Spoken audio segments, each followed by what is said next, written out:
I always actually start my background with yoga teacher training because for me, yoga was the big thing where I finally was in touch with my body. And it was the first time where I was really helping people and serving people. And it was also my first time getting to work with people in different populations that I wasn't normally around. So I worked with kids that were in treatment, I worked with the trans community, and the whole experience was really eye-opening. And so whenever someone asks me like, how did you get here? I always start with that because it was a very pivotal change from what I'd been doing before. Mhm. Um, and then around that same time, I also got sober. And so I have about 4.5 years of sobriety now.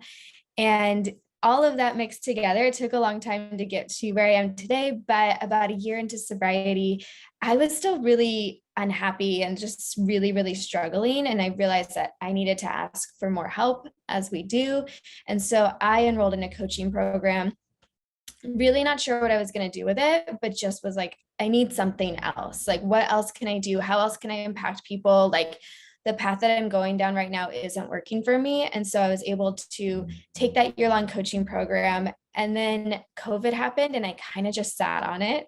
Mm. And, life was really weird. It was, April, May of 2020. And when I moved to New York back in November of 2020, I moved with the intention of I need to get out of LA. I need to change my environment and get away from what I've been doing and really focus on my business. So where I'm at right now is I do coach full time. I work with private clients, small business owners, creatives, all of that.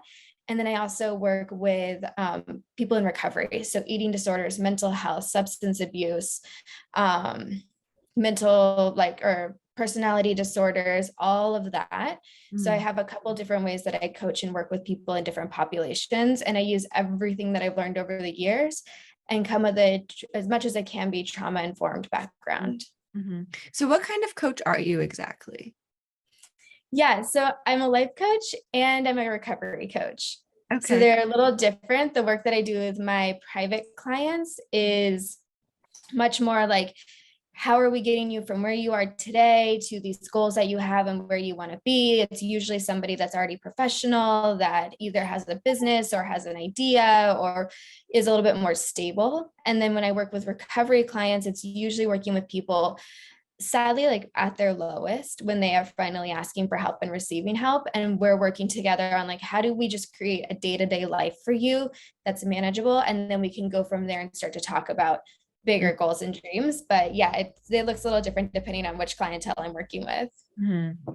Yeah, I mean it's such an underutilized area for people that I think that, I heard someone say once, like you can go down like a therapist path or you can go down a coaching path, and they're two totally different things.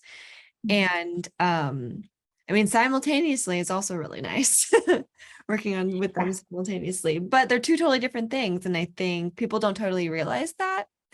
And when people need help, they just kind of go to, okay, I need a therapist, I need to go to therapy, instead of maybe considering an alternative option, which is life coaching.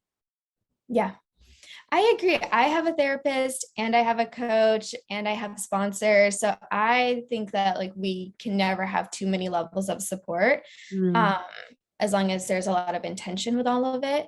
And yeah. I think when you look at anybody that reaches the highest level of their career, so if you look at professional athletes, if you look at actors or whatever, everybody has some sort of coach or mentor that's walking them through like, how do you get from point A to point B? And people forget that they can have that in their day-to-day life to create a more fulfilling or exciting life. It doesn't just Yeah. have to be for somebody that's already super successful. Like coaching can help anyone. Yeah, that's such a good point. And I also think, as my background as a sex educator, I think a lot of people obviously encounter sexual blocks at some point in their life. And it looks so many different ways, but most people just like turn to the internet or don't do anything about it or like go to their therapist. But unfortunately, like a lot of therapists aren't trained in sex education. They get like a very, very small little glimpse unless they're specifically specialized. So if you go to a therapist to help unpack some sexual stuff, they just focus on your past rather than like building tools for the current and like in the same way that a life coach does. Um, And I really like your point that you don't have to just pick one type of way to have help. Like it's almost like our life is a puzzle piece that has different components, and one way to fix it isn't going to fix all the other stuff. So yeah, that's good food for thought for people who are like in a weird, struggling place, and just knowing that they have more options than going through a therapist, I think is a really eye-opening and healing opportunity for some people. I love how you said that. And it's so true. I mean, I think there's this idea, and I definitely had this, where it's like, oh, I should know how to do this, or the internet's made things look really easy, or if I just do X, Y, and Z enough times, I'll get really good at it. And that isn't always true. And sometimes we Yeah. really need the accountability, the person to brainstorm with. Like with my clients, I very rarely am actually giving advice, and I'm never really telling anyone what to do, but Mm. they have this space to figure out their own answers and get to their own solutions. And sometimes it's hard to do that on your own if you don't know where to start. Totally, totally. It's someone providing you their specialty to help you open doors within yourself without, it's a guide, and it's a facilitation of sorts rather than someone coming in and fixing your life and telling you how Yeah, to do it. absolutely. No, I don't ever tell people what to do because it's not effective. But I think if you can get a really good coach that sees all of your potential or all that's possible for you, like I really go in and see my clients as like, you can truly achieve anything. You have all of your own answers. You're coming at everything as a good person. If that's the foundation, Mhm, it's mhm. really fun and easy to work with people. To not easy isn't the right word, but it makes it really fun to be like, wait, where do you want to go? Because I can already see this whole future for you and your ability to get there. Yeah, yeah. And people need someone to tell them that. Like your Yeah. parents or your friends or whoever is your chosen family can say that all they want, but there's something that holds true to someone who does this for a living, telling you like, I see you and you're gonna be fine. We're here, we're in this together. And I think that's such an empowering thing about learning more about yourself and having a facilitator help you learn more about yourself, because you're on the journey to the facilitator knows life's opportunities, right? Like they're Mhm. unbiased. They can see you, or a coach for lack for a better term to be more applicable, can see the end goal, but sometimes you can't. And you need that like cheerleader and that guy to help you get to the other side of things. 100%. It's hard to see it when we're in it. It's hard to see all the potential and all the possibility if you're just kind of in the struggle or just been facing the same block for a long time. It's Yeah, so challenging to get that real vision of what's possible. And it is. having somebody, like you said, by your side that's like, no, I see this. We can get here. Here's the small baby steps that you're creating to get there. Right. It just really takes away so much of the struggle Yeah. when trying to get to somewhere that you've never been. Yeah. Yeah. So we're going to pivot a little bit and talk Okay, about great. your over a year of celibacy Yeah. and what that was like for you, what led you to that decision, and like how did you come out of it?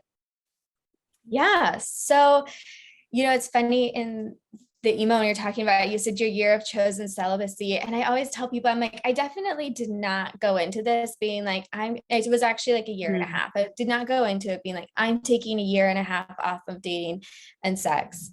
That was not the intention. What I said was, I am no longer going to allow people that don't see me, don't value me, don't show up in the ways that I show up for myself, with people that don't, that can't meet me where I am. I'm no longer allowing those people into my space. And Mhm. what that turned into was a year and a half of no dating and no sex, Yeah. which, you know, it was hard in a lot of ways. It was a very long time to go, but it taught me that I can show up for myself. And it really taught me that I can take care of my own needs. Like I Uh-huh. don't need my needs. When I meet somebody now, I'm not looking at them because I need them to fill a need or fill a void or fill a space in my life. Mhm. People fit into my life now, because we show up for each other with these beautiful reciprocal relationships, Mhm. not because I'm looking for something in them. Mhm. And I think that that's the biggest difference, is it taught me to just really be with myself and no longer turn away from the hard stuff, because there was no more distraction. Yeah. Yeah. Yeah. I find that so powerful that it wasn't like I'm taking a break from dating and sex. It was I'm eliminating the people that don't serve me, which I think, and then the side effect was dating and sex, which I Yeah. think is such an interesting concept because I've been thinking so much about hookup culture and casual Mhm. sex and like how this went wrong for almost every single person I know at some point of time in their life. And it's usually kind of a side effect of not having strong boundaries and not having like a really strong pillar of self-worth, which is no one's fault. It's just kind of the way a lot of people's upbringing has led them to feel, and also just kind of being thrown into sexuality in the dating pool with no education and no tools for self-reflection and personal needs, that a lot of people end up unhappy for a long period of time while encountering sex and romance and people and dating and all of it. Mhm. And it's funny because it's like so much of it is a quick fix or like a fantasy, and like none of it is grounded or intentional. And um I mean, I encountered it is very confusing to navigate it. And I think I love the idea of just having really strong boundaries with yourself to not allow anyone who isn't worthy of who you are and your life to enter it. And um people often just go into sex and dating just looking for someone to fill something, Mhm. and or that's what they think they should be doing, or they're just like, okay, well, it's a numbers game or whatever, all the different things people say. And then also the concept of shaming the amount of time since you last had sex and just being like, oh, they need to get laid, it's been so long. But it's just like Yeah. that should not be a thing. Like that should not that that should not be a thing. And unfortunately it is. And it's so confusing to me because we live in a society that shames sex, but then comments like that are made. And it's just like, okay, what? Yeah. um, and yeah, I think that's such a powerful stance to take that I think people are afraid to do. They're afraid to set those boundaries because they're afraid to be alone, which is such a crazy concept. Yeah. And I think for me, the scariest thing that in some ways did come true and then eventually was proven to not be true, but was, if I set these boundaries, then no one will be there, Yeah. which, there were definitely points along, this was not all rosy along the year and a half where I was like, oh, fuck, there's no one here. Hmm. Like, wow, there was a lot of second guessing, but also I was like, but I'm not going to break this just to go sleep with somebody. It was like, I could go sleep with someone. That's Yeah. not the problem. It's not like that's not Yeah. off the table. Right. But if I'm holding myself and the people that come into my life to this really high standard, and then nobody's there, it was a really humbling experience. And when somebody did show up, they were really wonderful. And Right. I felt so good about when I did finally end that. I was like, oh, I feel great about this. Mm-hmm. Mm-hmm. But yeah, the scary part of like, if I do that, no one will be there, did show up in Yeah. that year and a half. But Yeah. it's also like, okay, but then that ended. And so what was this time frame that Yeah. I decided they needed to show up in? Yeah. Yeah. And I keep thinking about this concept of filling up your own cup and just knowing that once you're doing that, the people who fill up your cup just naturally fill up your cup. And if Yeah. you're not choosing to fill up your cup, then the people who don't fill up your cup become way more apparent. Yeah. And that's what life's about. Like, I mean, cheesy to say, but life is too short to tolerate bullshit. And I mean, that's like like an intense way of saying it, but it's just nothing that's filling up your cup. Why are you doing it? Like, I know that's even a privileged thing to say for a lot of people. A lot of people have said to me, well, I don't have the choice to not go to my job, or I don't have the choice to leave my partner or my family or the place I live. And the amount of empathy I have for that situation, but there's some things you can't escape, and there's some things you can do for yourself within difficult situations. And that's where life coaches can come in. Yeah, it's so true. And there's a mantra that I hold in my life is just that I always have choices. So that I can stay away from this idea of like, well, this is just how it is and I have no options or whatever, but really taking a long look and remembering I have choices no matter what. They might not be choices that I like. They might not be choices that come to the answer that I wanted, but they are there. And so I really remember that in my day to day of like, oh, this is a choice right now. I have a chance to make a different choice. Right. Right. And that even goes back to letting people in your life, like the people who are causing you chaos. Like if you find yourself dating people and having sex with people that make you feel out of touch with yourself or your emotions, that's a choice you're making. It's not out of your control that these people are making you feel this way. And, there's so much personal gaslighting that people do within those situations of like, I'm too sensitive, I'm dramatic, I'm being too needy.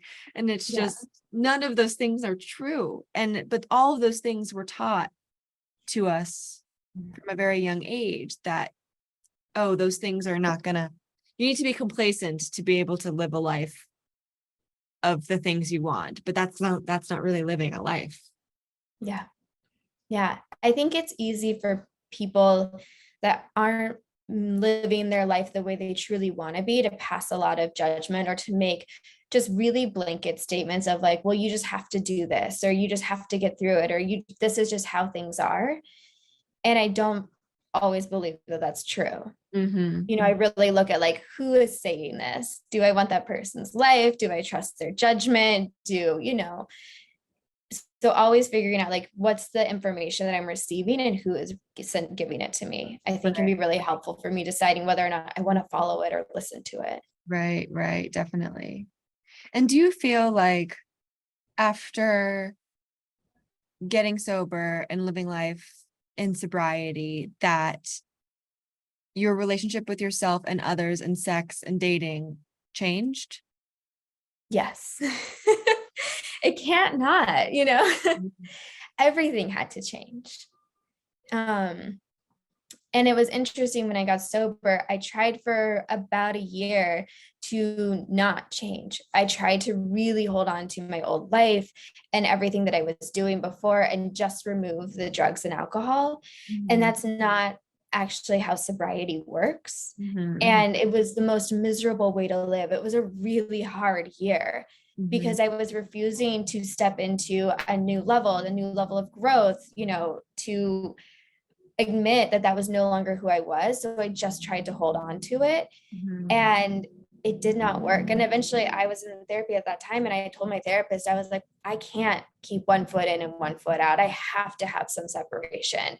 And that didn't mean like cutting a bunch of people out. It just meant making different choices and really listening. Like, do I want to do that? Do I want to be in that setting? Do I need to go there? Or am I doing this because I feel like I should, or FOMO or whatever. Yeah. And really getting clear on like whether or not I want to do a thing, go somewhere, be around certain people.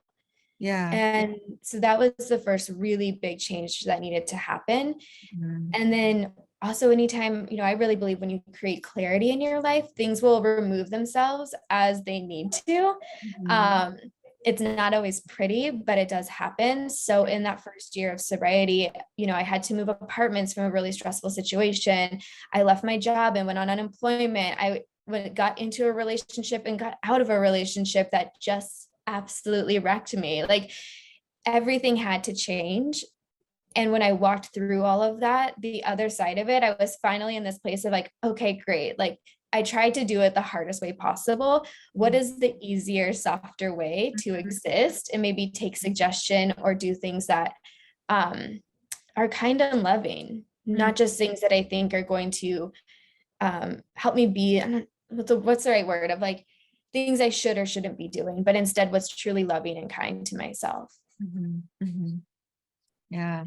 And that's something everyone can kind of pick and apply to themselves, just whatever their situation is. And I think, I do think it's changing, but there for so long, if you don't know sober people, you don't understand what it means. Um, and then once you surround yourself with people who are just actively working on themselves and surrounding themselves in being their best version of themselves every day, because it is work every single day. And I think that is true for every single person. Like, we have to wake up in the morning and choose the life we want. Um, and it doesn't mean it's easy. It doesn't mean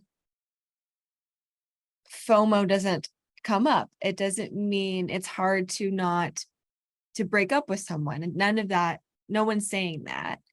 It's just like, those are the steps you take to cultivate the life you want. And I think it's so interesting about becoming sober and understanding that your life needed to change, and it's not just in the way that people expect. Yeah. And it didn't mean that you really lost anything. It meant that you gained so much more from making different decisions, which I think is food for thought for a lot of people. Yeah. And I think you can replace drugs and alcohol with anything, with people, with a job, with certain relationships, with, Yeah. you know, a habit that's not serving you anymore. It can all be, for me, it was drugs and alcohol. That was what was really getting in my way. But it could truly be anything that's like, what are you holding on to that's serving you in some way and served you probably when you were younger, became a coping mechanism, became a skill that you learned on how to take care of yourself. And how is it like at this point in your life, if it's no longer serving you, how do we let it go? Yeah. Yeah. Right. And that's not easy stuff. No, it's not. It's not. So, what is your favorite way for you to get in touch with your sexuality, and however you define it? When I had so much time like without sex with other people, my own personal masturbation practice and all of that really just became a part of like daily life. Like it wasn't a Mhm. chore, but it also wasn't like some fulfilling magical thing. It was just like, oh, this is part of my day. Mhm. And so really bringing in, you'll hear me use the word intention a lot because I think that's the main through line for my entire life at this point is like doing everything with intention. Mhm. So I am freshly out of a relationship. And so now it's like, oh, yeah, how do I reinvest my time and my energy in connecting to myself sexually? So reading books, trying new toys, stuff Mhm. just for myself, putting on things that like make me feel good Yeah.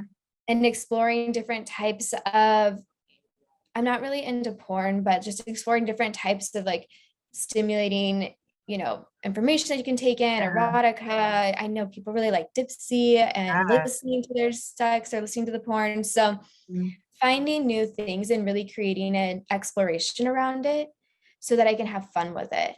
Yeah. Yeah. And that is such good advice for everyone, despite their relationship status. And I've been thinking a lot about, because I made a video about the orgasm gap, and a lot of people with vulvas have a hard time getting there. And this is such a wonderful way to explore that without the pressure of someone else, or even the pressure of yourself, because you are the one who's just intentionally coming within yourself to explore what feels good to you. And, Yeah.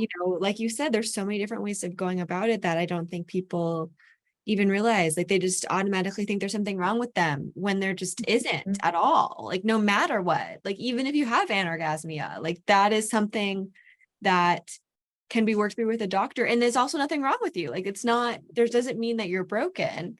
But taking the time to spend with yourself sexually, I do feel is part of filling up that cup of just understanding yourself and feeling yourself. And again, like going over a year without sex, like you were still filling up your cup. It doesn't mean like you are, not experiencing pleasure by not Not interacting at with other all. people, not even close. Mhm. Yeah, I mean, I still have to, because if I am dating somebody, I do have a really high sex drive. And Mm, so for myself, and I'm on my own, it goes down a lot. I think when I have space from it, I kind of like, it's not constantly in my mind, yeah, but I do still have to be that part of myself. yeah, yeah. And that makes a lot of sense. Like when you're getting it and it's frequent and you enjoy it, you want it more. Yeah, absolutely. Naturally. So Yeah, with like, we should do this 4 times a day. yeah, that's the beauty of working from home. Yeah, exactly. Lots of It would take breaks. too long. Yeah. Yeah. So what is your biggest life lesson after immersing yourself in life coaching and just like in the past 4 years?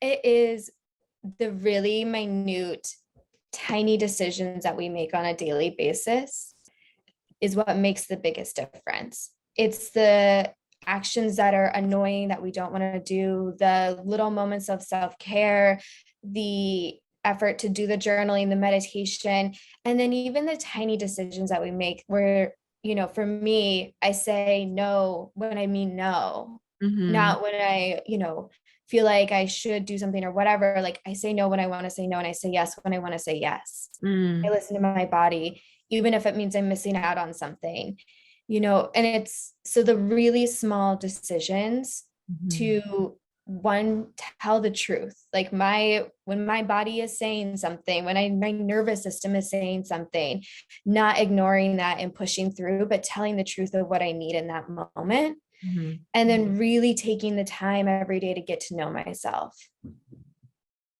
What is your favorite way to get to know yourself? I mean, I love to write and I love to journal and to meditate. So writing and meditation for me are like, those are the two ways that I really find myself in my body. And when I get the stuff out of my head, because I can so quickly spin on everything. And when I can get it out of my head and get it onto paper, it brings me so much peace. And Yeah. I also discover so much about whatever's coming up for me. Mm-hmm. Do you do them in tandem? I usually will, depends on my day, but I'll usually meditate in the morning and right before bed. Mm-hmm, mm-hmm. And then do you write after you meditate? I have in the past. It's really just depends on how much time I have that day and Mm, how early I got up. yeah, that's fair. Yeah, it How long do you definitely, meditate for? usually 20 to 30 minutes. Okay, yeah. And I think, that number always sounds very daunting to people, but when you practice, it actually isn't that long. Yeah, and I didn't start off with 20 to 30 minutes. I started off with 3 minutes, and then I went to 8 minutes, and then I went to 10 minutes. And then, I've been meditating since I got sober, so 4.5 years. Yeah, yeah. And so when I first started meditating, I literally would just ask, what do I need to feel in this moment? And I would set my 3-minute timer and I would close my eyes. And then I would just try and focus on what do I need to feel in this moment? Yeah, And I would let that be whatever came up. yeah. And it's really that easy. And I think people get so focused on like I have incredible mind chatter when I'm meditating. I've Mhm. just been trying to be like, it's okay. And just trying to Yeah. focus and not be like, I'm not doing it right because my brain is like blah, blah, blah, blah, blah, blah, blah, blah. But it's Yeah. just practice. It's just sitting through it and noticing Yeah, it. It's not right. that the mind chatter goes away. Like I will meditate for 20 minutes and realize that I've just been on whatever stream of consciousness and like Uh-huh. not actually been in my body. And Uh-huh. that's fine. That's still meditating that day. I Right. didn't do it wrong. Right. That is a really important thing for people to remember because I think it's Yeah. just so daunting and it's also fine. You're giving time to yourself Mm, and your body, and that is the point of it, right? yeah. So how can people connect with you in a more deeper way? So, yeah. I'm obviously on Instagram. It's not, it's an up and down of Instagram, of social media, of like what I'm posting and what I'm not, but I am always on there. So if people want to DM me, if they want to talk, if they have questions, that's a great place to get a hold of me. I also have my website where it gives more details about the work that I do and what I offer. And there's ways to contact me via my website. Um, and yeah, and we can plug both of those in whatever, but it's just Elena Rangel healing.com. So it's just my name, Healing. But yeah, those are the two best ways to get a hold of me and reach out. I love connecting with people. I love connecting with especially the queer community and being somebody that is safe to come to. You Mhm. know, I have heard so many horror stories from my friends in the LGBTQ community trying to find providers that don't Yeah. understand them or their relationships or their genders or all of that stuff. And I Mhm. work to really be part of the change in the mental health world. Yeah, so needed. Well, thank you so much for chatting with me today. You're such a Thank wonderful, you. peaceful, light presence, and it really was a pleasure. So much fun. Thank you. Appreciate you.